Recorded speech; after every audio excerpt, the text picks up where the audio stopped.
Have you ever stumbled upon an old photograph and felt an eerie pull toward the eyes looking back at you? A face frozen in time, smiling, yet somehow distant, like it knows something you don't. Now imagine that photo belongs to someone who vanished under circumstances so strange, so quietly disturbing, that even over a century later, no one can truly say what happened. That's the story of Matilda Hacker, a case so hauntingly obscure that it's barely mentioned today, yet so mysterious. It still lingers like an unfinished sentence. It was the summer of 1886 in Philadelphia, a city bustling with the clang of streetcars and the hurried steps of progress. But while society pushed forward, something deeply unsettling was unfolding behind closed doors. Matilda Hacker was young, hopeful, and deeply rooted in a tight-knit family. And yet, one day, she simply disappeared. No final goodbyes. No confirmed sightings. No body. Just gone. This isn't a story of high-profile suspects or tabloid headlines. In fact, Matilda's case received only passing attention, even in its own time. That's part of what makes it so chilling. No outcry, no justice, no closure. Just silence, the kind that grows heavier with each passing year. And as we trace her final known steps together, you might find yourself asking, was this the work of someone she trusted? A crime of opportunity? Or something stranger, something that slipped through the cracks of time entirely? Over the next few minutes, we're going to unravel the few fragile threads left behind.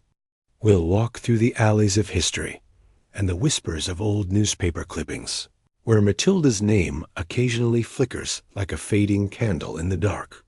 We'll listen to what little was said, and just as importantly, notice what wasn't. The case of Matilda Hacker remains an unsolved mystery to this day. A cold case that's nearly been erased, save for a few faint records and the growing curiosity of those who stumble across her story. More than a century later, could it be that answers were buried long ago? Or that the truth was never uncovered in the first place? In this quiet, haunting investigation, we invite you to look deeper, not just into the facts, but into the strange silences they leave behind. This is the forgotten case of Matilda Hacker, and it still echoes.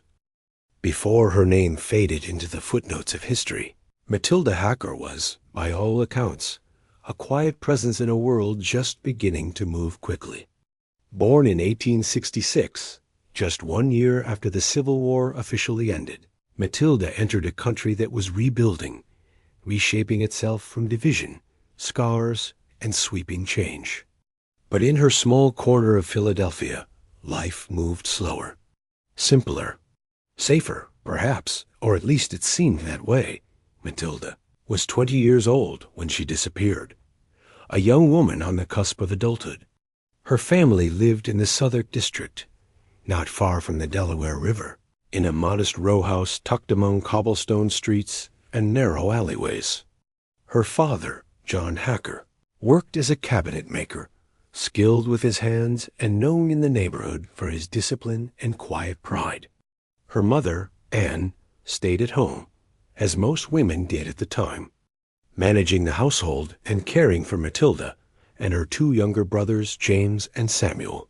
They were, as best we can tell, a working-class family. Not destitute, not wealthy. Ordinary in a comforting way.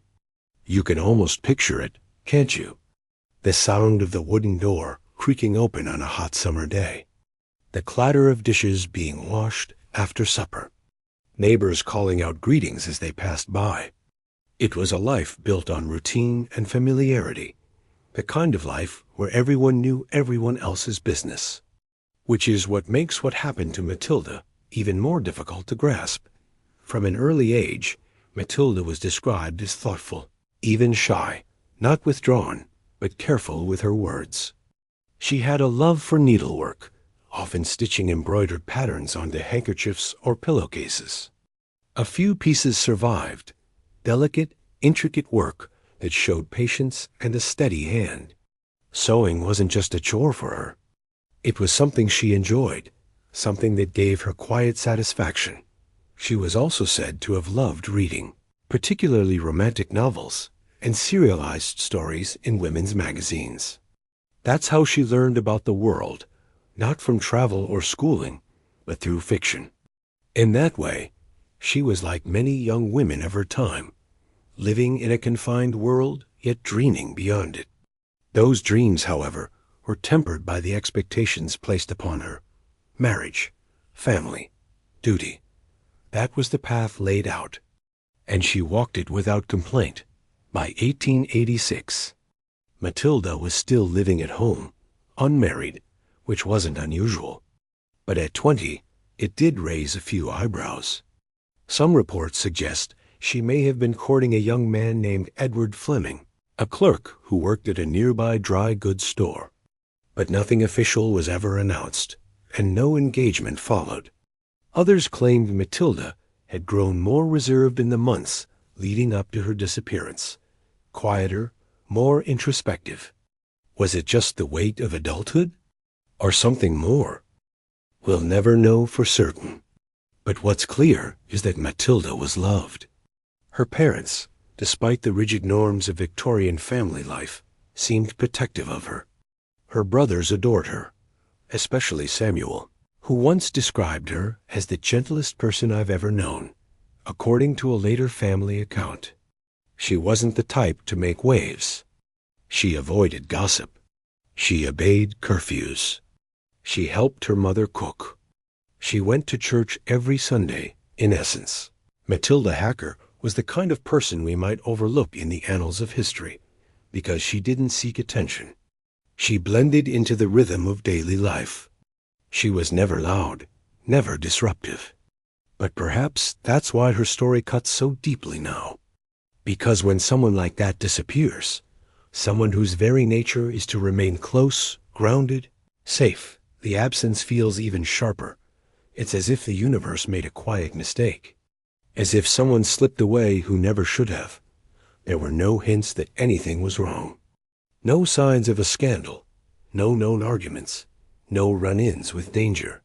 She hadn't run away from home, and she wasn't the type to rebel.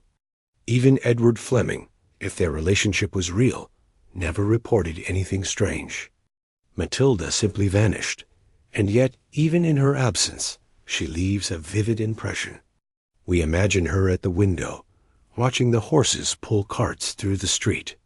We picture her sitting by candlelight, stitching careful initials into linen.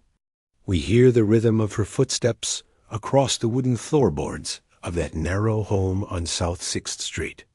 And we feel the weight of her silence, still hanging there like dust in a sunbeam. To truly understand the mystery that would follow, we first have to understand who Matilda Hacker was. Not just a name in a forgotten file, but a daughter, a sister, a quiet soul with gentle hands and dreams stitched into every thread she touched. And that's what makes what happened next so unthinkable. It was the kind of morning that didn't hint at anything unusual. Just another quiet Tuesday in June of 1886 in the heart of Philadelphia. The air was already warm by 7 a.m., with the smell of bread drifting from nearby bakeries and the clatter of wagon wheels, beginning their familiar churn along South Street. For the Hacker family, the day began like countless others. But by sundown, Matilda would be gone. It started with breakfast. Matilda had risen early, around 6:30 a.m., according to her mother Anne's later testimony. She helped prepare a simple meal of cornmeal porridge and tea, served it to her brothers, and sat quietly at the table while John, her father, read a newspaper aloud. There was nothing out of the ordinary. No tension. No mention of plans. Just the calm rhythm of family life around 8 o'clock a.m. Matilda changed into her walking dress, a modest blue cotton gown with a white lace collar.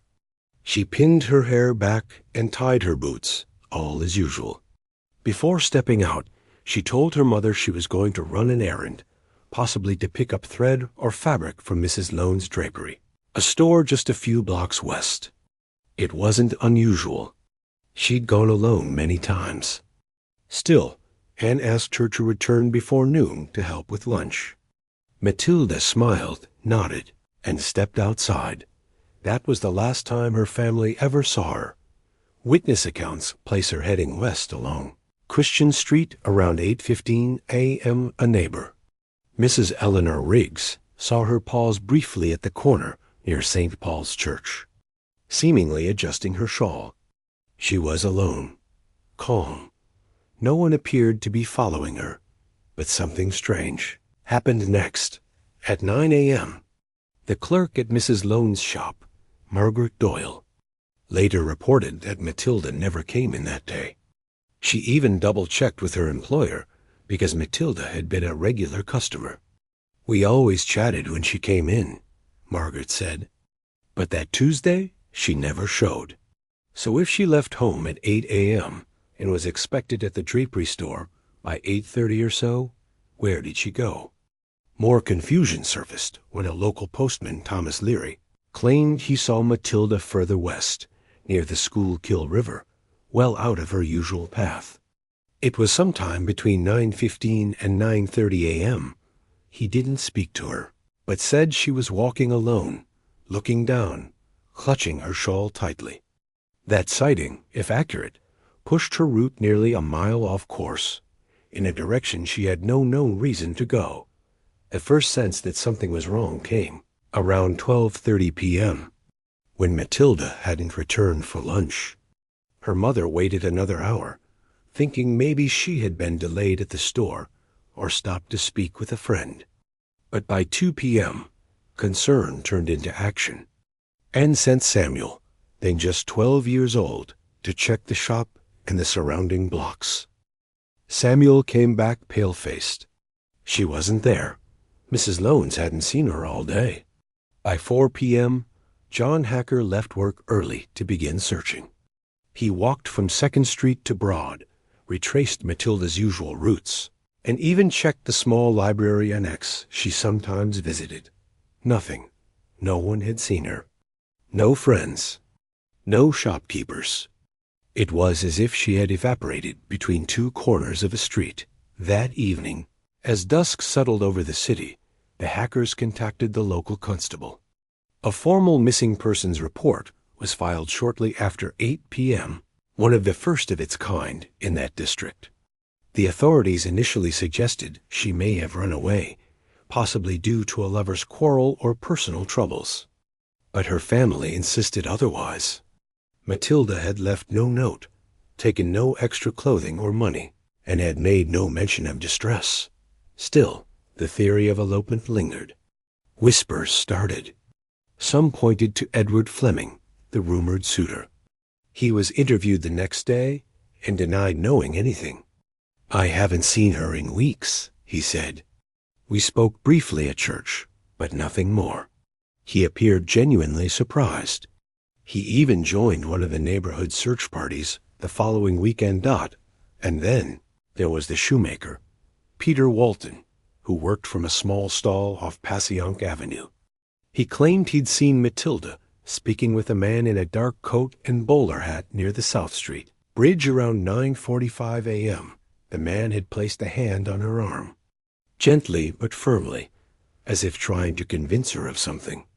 Matilda, he said, looked uncomfortable, almost frightened, but Walton's memory was vague. He couldn't recall the man's face. And no other witnesses came forward to corroborate his story. By the end of that week, posters with Matilda's likeness, a hand-drawn sketch based on a family photograph, were placed in shop windows, at railway stations, and even ferried across the river to Camden. Search teams combed the woods and waterfront. The river was dredged. Wells were checked. But not a single trace was found. No footprints. No items of clothing. No final words. Just silence. It's this silence that still echoes, nearly 140 years later. Because unlike stories where answers eventually emerge, where a clue falls loose, or a secret is revealed, Matilda Hacker's disappearance holds steady in its stillness. The day she vanished remains a timeline riddled with contradictions and uncertainty. She stepped out into the sunlight, walked down familiar streets, and somehow never came back. And you're left wondering, as we all are, how can someone disappear in broad daylight, in a place they know so well, without a single trace? When a disappearance like Matilda Hacker's strikes a quiet town, the first hours can often determine everything.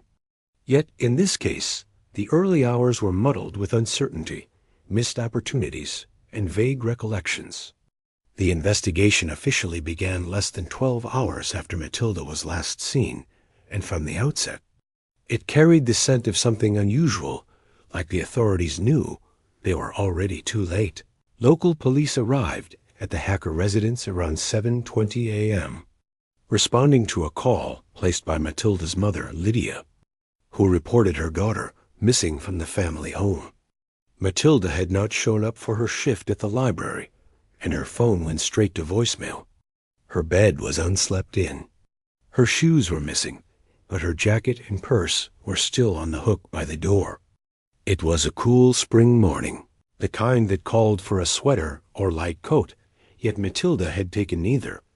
Officers canvassed the immediate area, questioning neighbors who might have seen her leave. One elderly man, who lived across the street, mentioned seeing a woman fitting Matilda's description around 6 a.m., walking swiftly down Birchwood Avenue toward the old bridge. She looked like she had somewhere to be, he'd said, but no one else saw her after that. No traffic cameras, no store surveillance, no confirmed sightings. Just silence. Investigators quickly turned their attention to those closest to her. Lydia and Frank Hacker were interviewed separately, and their statements reportedly aligned. Matilda had seemed tired the night before, but otherwise normal. Her laptop was still open on the kitchen counter, her favorite tea mug beside it, half full. The browser history showed she'd been looking at historical archives for her research. Paper nothing unusual. Detectives combed through her digital life. Texts, emails, social media. There were no signs of planning a departure, no cryptic messages, no complaints of being followed or threatened. The only slight curiosity came from a short message she had sent to her friend, Clara, around 9:12 p.m. the night before. It read, "I think someone's been in my room again." Clara would later confirm that Matilda had mentioned similar feelings before, but brushed them off, blaming her own forgetfulness, perhaps a creaky old house. Still, that message would become a chilling thread in the investigation. Authorities brought in tracking dogs the following day. They picked up a scent trail from the front steps leading toward the wooded trail behind the house, then nothing. As if Matilda had vanished into thin air. By the end of the first week, the FBI had been called in to assist. It was rare for them to get involved so early, but something about the case was off. There were no ransom notes, no signs of struggle, and no logical reason for her to run. As the media caught wind of the case, local stations began airing coverage. Young historian vanishes without a trace. Flyers with Matilda's photo smiling. Bright-eyed were posted in store windows, pinned to telephone poles, shared across every social feed in the region. But tips were sparse. Several individuals were questioned multiple times. Clara, the close friend who had received the cryptic message. A library co-worker named Josh, who had once been romantically interested in Matilda, but whom she had reportedly rejected. A former professor who had been overly familiar with her in past emails, though he denied any recent contact, despite combing through hours of CCTV footage from nearby streets. Gas stations and bus depots, nothing concrete emerged.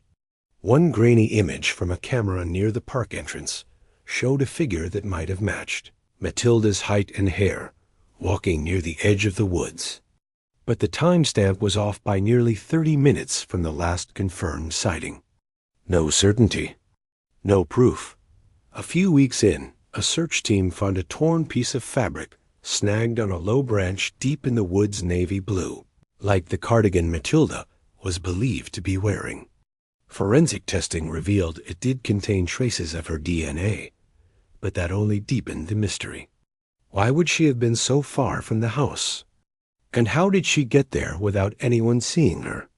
What was particularly frustrating for investigators, and heartbreaking for her family, was the lack of a clear narrative. No signs of foul play, yet no evidence of an intentional disappearance. Her bank accounts remained untouched. Her passport was still in the drawer. There were no mental health red flags, no suicide notes, and no history of running away. Everything pointed to someone who intended to come back home. There were strange leads, too. A woman called in, swearing she'd seen Matilda in a gas station 2 towns over, disoriented and barefoot. Another claimed she'd spoken to her at a train station late at night. Both accounts were investigated and ultimately dismissed. In both instances, the women seen were confirmed not to be Matilda. But they added to the fog false hope that led nowhere. Some began to criticize the local police for not securing the Hacker home more thoroughly in the early hours. By the time crime scene investigators treated it as a potential abduction site, dozens of people had already entered and exited. Family, friends, neighbors. Fingerprint and fiber evidence had been contaminated. Whatever trace evidence may have been, it was likely gone. Perhaps most bizarrely, in the weeks that followed, Matilda's email account was accessed once at 2:43 a.m. on April 29th, just over 3 weeks after her disappearance. The IP address traced to a public Wi-Fi network in a rest stop off Route 37, nearly 60 miles away. Nothing was sent, opened, or downloaded. Just logged in, then logged out. Was it her? Someone else who had access? Or someone trying to send a message? The media shifted tone over time from urgent concern to quiet speculation. Was it a kidnapping? A staged disappearance? A mental health crisis no one saw coming? Public interest dwindled, and the case began to slip into the cold file drawer. But not for those closest to Matilda. For them, each unanswered question feels like a door that never quite shuts. Each bit of overlooked evidence, each lead dismissed, feels like another chance missed. And for investigators who still glance at the file now and then, there's an ache that comes from never really knowing how or why someone like Matilda Hacker could simply disappear in a town that doesn't forget easily. When a young woman vanishes with little to no trace, the natural instinct is to look inward toward those closest to her. Many believe the most logical explanation for Matilda Hacker's disappearance lies not in some elaborate, cinematic plot, but in something far more familiar. Something that happens behind closed doors. According to this theory, the answer was within her home all along. Matilda's parents, Lydia and Frank Hacker, were regarded as private but polite members of the community. Their family, by all outward appearances, was close-knit. There were no documented domestic disturbances, no history of abuse, no outward tension. But even in the most peaceful homes, things can go unsaid. And some believe that beneath the still surface, something was wrong. Investigators initially cleared Lydia and Frank, based on cooperative interviews and the lack of physical evidence pointing to foul play in the home. But skeptics returned to one key detail, the message Matilda sent to her friend Clara, just hours before she vanished. "I think someone's been in my room again." That one word again implies this wasn't the first time. It suggests a repeated violation of her privacy. Some believe that message was a quiet cry for help. And if so, who would have access to her room without her knowing? Lydia later told investigators she had no idea what the message could have meant. She said Matilda had become more withdrawn lately, especially after turning 20.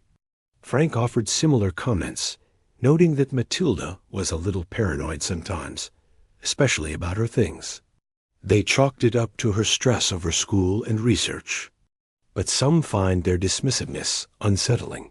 The theory goes something like this. That night, Matilda may have confronted someone, possibly her father, possibly someone else who had access to the house, about the invasion of her privacy. A confrontation escalated. There was no plan to hurt her, but something happened. An accident. Or perhaps something worse. A sudden burst of emotion followed by panic. The absence of struggle, the lack of blood, the pristine state of the house, it all points to a controlled cleanup. If this theory holds weight, whoever was responsible would have had hours before police arrived to remove any trace. Those who support this theory often point to the delay in calling the authorities. Matilda didn't show up to work that morning, a red flag by all accounts. Yet the 911 call wasn't made until nearly 7:20 a.m., despite Lydia reportedly waking up at 6:15. That's a full hour unaccounted for. What was happening during that time?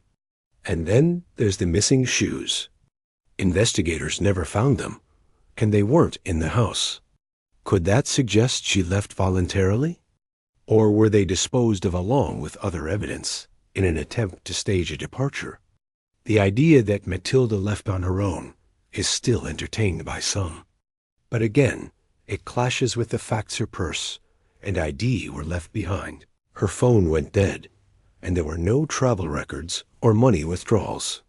If she did walk out, she left everything. That's not just strange, it's implausible. Still, this theory has its weaknesses. For one, there's no physical evidence tying her parents or anyone in the household to any wrongdoing. No blood, no signs of a struggle, no neighbors who heard anything suspicious. And if someone in the home did harm Matilda, how did they remove her body without being seen? How did they eliminate all trace evidence in such a short window of time? Moreover, by all accounts, Lydia and Frank seemed genuinely distraught. They participated in every search. They faced the cameras with trembling hands and wet eyes. Lydia, in particular, spoke directly to her daughter during a televised plea. "Matilda, if you're out there, just come home. We love you. We just want you safe." For many viewers, that kind of grief couldn't be faked, so we're left in a difficult place. On one hand, this theory fits a pattern we've seen too often: young women harmed by someone they know and trust, with cases that hinge on what wasn't found. The cryptic message, the missing window of time, the silence. But then there's something that doesn't quite add up. If this was a domestic crime, a moment of violence followed by a cover-up, why take the risk of sending her email account pinging weeks later from a rest stop 60 miles away? Why draw attention back to the case if you've successfully avoided suspicion? That detail doesn't sit comfortably with the idea of a panicked, impulsive act. It hints at something else, a presence that still lingered after the dust had settled.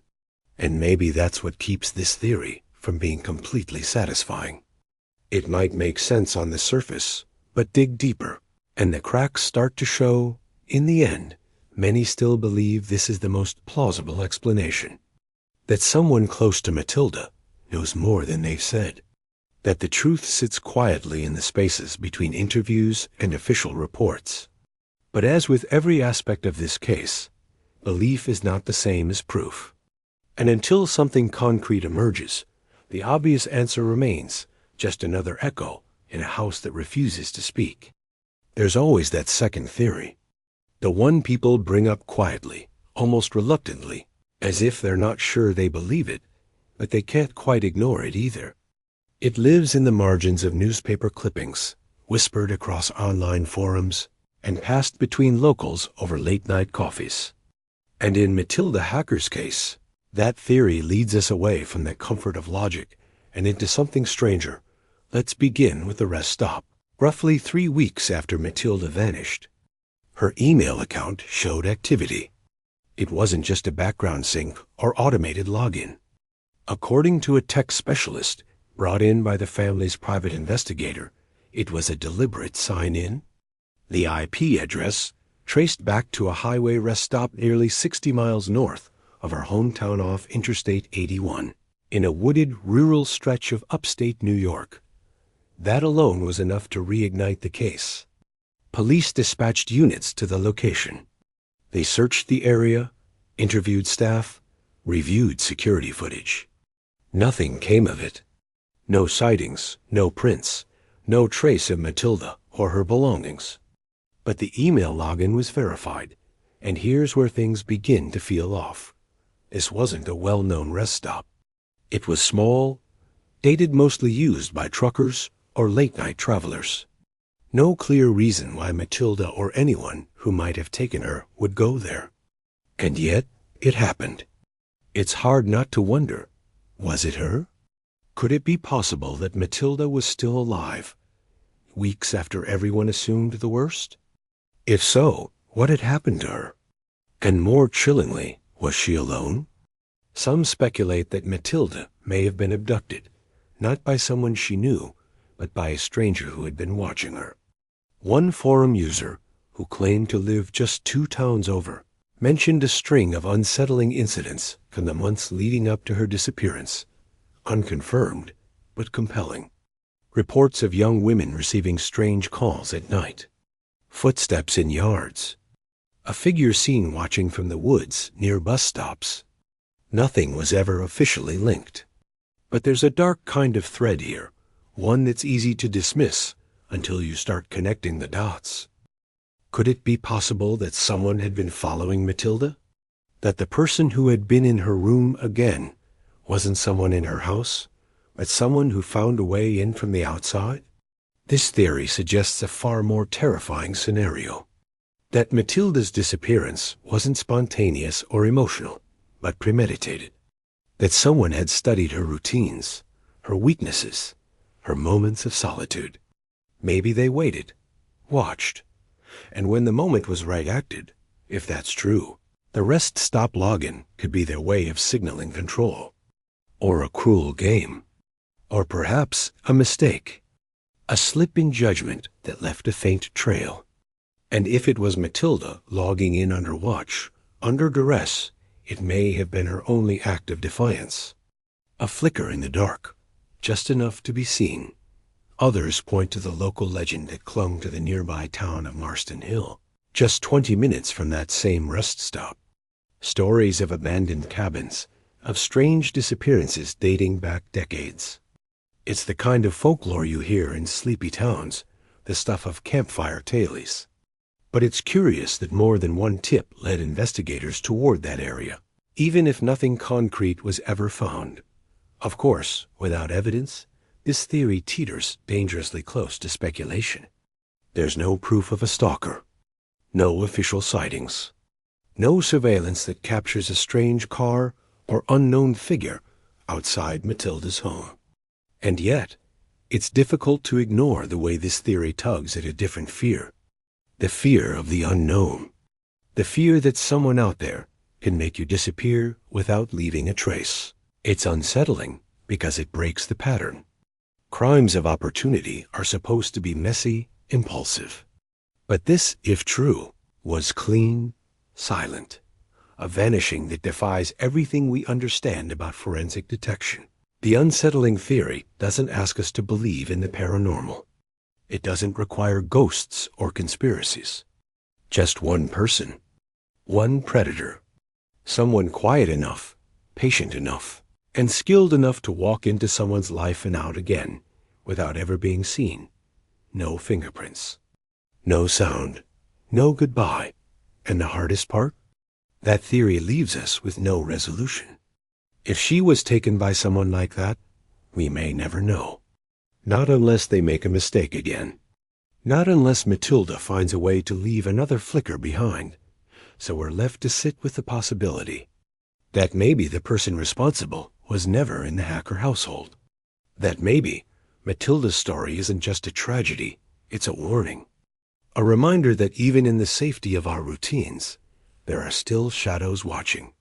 And sometimes they do. There's a moment in every unsolved case where the silence becomes louder than the noise ever was. Where the buzz of theories, interviews, and tips quiets into something more haunting absence. For Matilda Hacker, that silence came quietly. Not with a headline or a final discovery. Just time, time passing, time stretching, and with it, the realization that the answers may never come. In the early weeks, the investigation felt urgent. Detectives followed every possible lead. Her face was on posters, community bulletin boards, morning news reports. The hope was still there, and hope that she'd turn up, that this was just a misunderstanding, or maybe even a cry for help. But weeks became months, then a year, and the longer she stayed missing, the more difficult it became to keep the case alive. Eventually, the trail just thinned. Witnesses moved away. Tips dried up. Evidence grew colder in boxes stored on dusty shelves. And with no body, no confirmed sightings, and no suspect ever charged, the case simply stalled, another file in the growing archive of unsolved mysteries. There were, and still are, so many unanswered questions. Who entered her room that night? Why were there no signs of forced entry? What happened to her journal, her favorite scarf, or her phone, all of which were never found? How did someone, if it was someone, manage to take her without waking anyone in the house? And if she left of her own will, why? Why leave everything and everyone behind without a word? These questions hang heavy in the air, not just for investigators, but for those who knew and loved her. For Matilda's mother, Ruth, the unanswered questions are like a second loss and echo of grief that never settles. In interviews over the years, Ruth described it as losing her over and over again. Every morning she doesn't walk through the door. Her father, Alan, became more private as time wore on. After several years of leading community searches and press interviews, he quietly stepped back. Friends say it was the weight of it all, the pressure to stay hopeful while navigating the devastating unknown. And for Matilda's younger sister, Jenna, the silence created a different kind of grief. She once said, "I just want to know something. Even if it's terrible, I want to stop wondering." That's what makes cold cases so cruel. It's not just the not knowing, it's the never knowing when, or if, the knowing will ever come. Still, over the years, a few moments reignited hope. A handwritten postcard arrived at Ruth's house in 2016, 8 years after Matilda's disappearance. No return address. Just 4 words. "I didn't forget you." Authorities examined it for fingerprints and DNA. Nothing usable. Was it Matilda? Was it someone playing a cruel game? Or was it something else entirely? They never found out. Then in 2019, an anonymous tip was phoned in to a Pennsylvania crime line. The caller claimed Matilda had been spotted at a women's shelter under a false name. Police followed up. Interviews were conducted. But the woman in question wasn't Matilda. Another dead end. In 2022, a local podcast aired a 4-part series on Matilda's disappearance. It brought fresh attention to the case, new listeners, new speculation, even a few old witnesses who came forward again. One man claimed he saw a woman matching Matilda's description boarding a Greyhound bus in Albany just days after she vanished. The timeline was shaky, the source unreliable, but it reminded people that the case was still open, still waiting. To this day, Matilda Hacker's file remains active with the state's Missing Persons Unit. No one has ever been declared a suspect. No body has been found. No death certificate issued. It's one of those cases that sits quietly in the back of the public's mind, brought up in conversations that begin with, "Remember that girl who just disappeared?" But for the people closest to her, it never left. Sometimes the scariest thing isn't the presence of evil. It's the absence of anything at all. No sounds, no answers. Just a question mark hanging in the place where a life used to be, and so the trail grows cold, not because no one cared, but because no one knew where to go next. Thank you for walking with us through the quiet, haunting mystery of Matilda Hacker. These kinds of stories don't always have neat endings. Sometimes All we're left with are echoes of a life once lived, of a family still waiting, and of a question that still lingers in the shadows. Have you heard of Matilda's case before today? Or do you know something that wasn't covered in this episode? If so, we'd love to hear your thoughts in the comments. Sometimes, even the smallest recollection can bring light to the forgotten corners of a cold case. If you found this story compelling, we invite you to subscribe for more true crime cases like this one. Quiet investigations that look beyond the headlines and into the hearts of those left behind. We focus on unsolved mysteries, forgotten stories, and chilling disappearances that still echo across time. Until next time, stay safe, stay curious, and remember, some stories never truly end. They just wait to be heard again.